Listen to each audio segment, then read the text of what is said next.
Hello and welcome to the interview on France 24. This week, US President Barack Obama makes his case for another 4 years in office. At the Democratic Convention in Charlotte, North Carolina, he'll tout accomplishments such as healthcare reform and fiscal stimulus. But with unemployment stubbornly high, the economy remains his biggest hurdle. So what should his message be? Our guest today is someone who knows quite a lot about messaging. Leah Pissar was a communications advisor to President Bill Clinton and to Secretary of State Madeleine Albright. Welcome to the program, Leah. What do you think the top line or soundbite should be coming out of Charlotte this week? I would say the soundbite should simply be 4 more years, and that Barack Obama should, and I would guess will, get up there and say, you know, you elected me on a platform. I have done my best. I have worked very hard to put into practice the things on which you elected me. It has not been easy. We're hard at work. We have accomplished quite a bit. Times are tough, but we are going to continue, and we are going to implement more measures on the economic front, on the education front, on the health front, and on the foreign policy front, and keep going. And nothing is easy, but let us keep at it. Do you think, though, that more time is really a message that will go down with voters because they seem very disappointed already?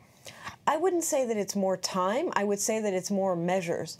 The one objection I do have to President Obama is that he seems to have trouble showing off and flaunting it. He has done some real things in really difficult times, and I would like him to get up there and show America, repeat what he has done, not shy away from the fact that these are difficult times, that there has been a lot of challenge, that he has been faced with a very difficult Congress, with a tough international and domestic situation economically and in other ways, but most of all, you said it, economically, with unemployment, and that one must keep going. A more positive message about himself then, because some people have been worried about the negative tone of his campaign so far. Do you think that that should change now and the negative campaigning should basically be dropped?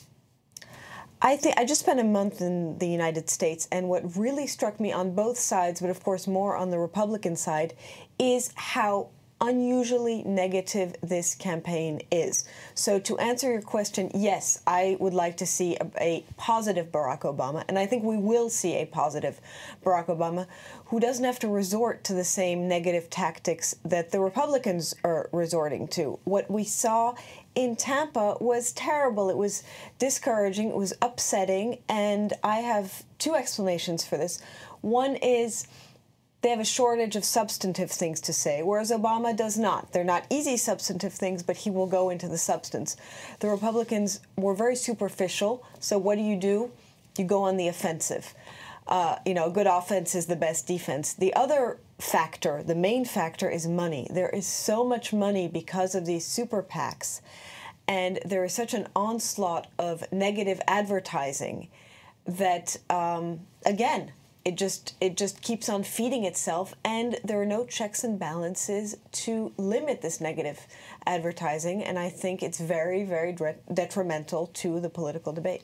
Although so far it seems to have actually helped Obama, even though the last opinion poll this Sunday showed the 2 men neck and neck. But over the last couple of months, this sort of campaign against Romney, showing him to be, or suggesting that he's out of touch with ordinary Americans, that seems to have actually done Obama some good. There'd be an argument for actually intensifying that sort of tone in the next few months. Sure, and the greatest asset in that is Mitt Romney himself, who he's feeding into this.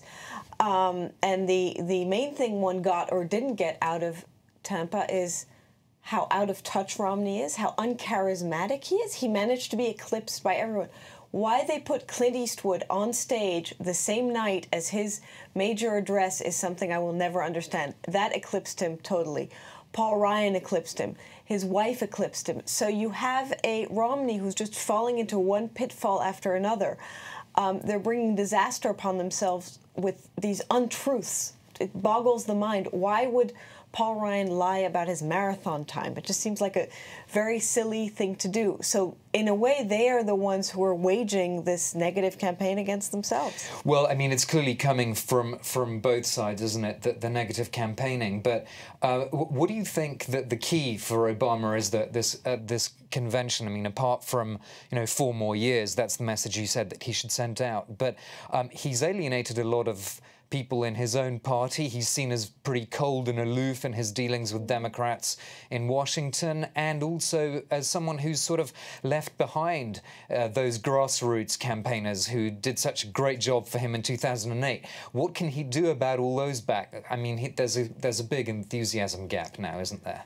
I think he needs to bring back that enthusiasm, and I think we all want to see the Barack Obama that we saw 4 years ago. The energizing, charismatic man who didn't seem to have the weight of the world on his shoulders, yet he does have the weight of the world on his shoulders. But we want to see some of that charisma that he has lost, and I think we will see it, and I think we will see it from Vice President Biden and from some of the other speakers. But the idea here is to enthuse and mobilize the base, and yes, the grassroots, because that is the recipe for victory. Does that come at the expense of trying to reconnect with centrist voters? Absolutely. Independent voters? Absolutely. Mathematically, elections are won in the center. This is what Bill Clinton learned the hard way in 1994 at the midterm elections. He had maybe shifted away from the center, and you remember his advisor, Dick Morris, sat down with him, and they developed this strategy of triangulation. The way you win an election, it's simple, is you have to take voters from the center and prevent them from going to the other guy. So yes, his the smartest thing he can do is appeal to centrist voters, just as the Republican Party is shifting far to the right. But surely he can't do both. I mean, he can't re-engage centrist voters and shore up the base that is disgruntled. He can perhaps offer more left-wing policies, certain reforms, more healthcare changes and so on, or go for more centrist economic policies. I mean, surely there's a contradiction between those two possible routes. That's the contradiction that every single politician has to navigate. I would venture to say that the Republican Party's shift to the right, because it really is shifting to the right, and this is a deliberate decision on the part of the Romney campaign, is helping to consolidate the left wing of the party behind Barack Obama. So they're almost taking care of that part of his campaign for him. And yes, the challenge is to appeal to everyone, but I think the tactic is to go to the center. Do you think that there's any specific lesson from Bill Clinton's administration at this point? I mean, as someone who worked with him, what do you think? Is there a parallel between where they were at the end of the first mandate? I think there is a parallel because they have, there's a loss of innocence. You're elected on a great tidal wave of enthusiasm, and then everything changes, and they both had to deal with a very big congressional switch halfway through their first term, and with a difficult and obstructionist Congress, and that is the major reason that Obama has had some trouble. But you mentioned the polls and the fact that they're neck and neck. Well, something's wrong with that, because usually a candidate coming out of his own convention, one would expect Romney to be far, far ahead. This is the height of everything for him. And yet he's not. So one could almost argue that they lost ground with their convention.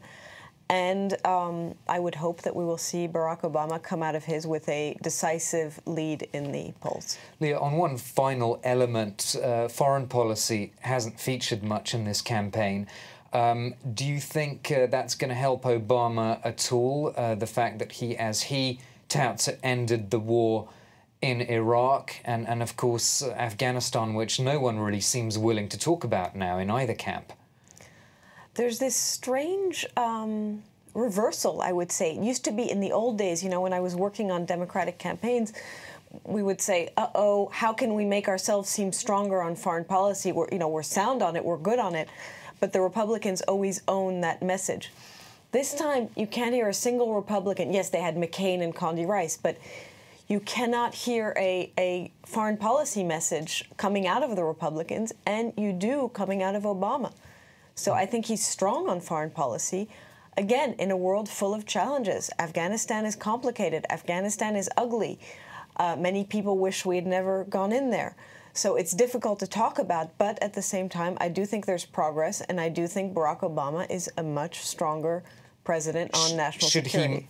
Should he make a lot of that in the convention? I mean, is that going to make people listening to him say, well, you know, he's going off on a red herring here. He should be focusing just on domestic policy. Do you think he should be unashamed, you know, really go for gold on foreign policy in Charlotte, in North Carolina? Well, it's not a matter of going for gold, and it's certainly not a red herring because it's not an easy message. But I think we want to see a man who is a president, who's a commander-in-chief, who does not shirk away from his responsibilities and who can talk about tough things, which the Republicans have not done. They're just offering easy and simplistic formulas, and I think the electorate will feel that Obama is talking about something real and that he's not scared. So keep on the substantive policy, basically. Absolutely. All right, we'll have to end it there. Thank you very much for your insights. Leah Pissar, former communications advisor to President Bill Clinton. That's all for this edition of The Interview.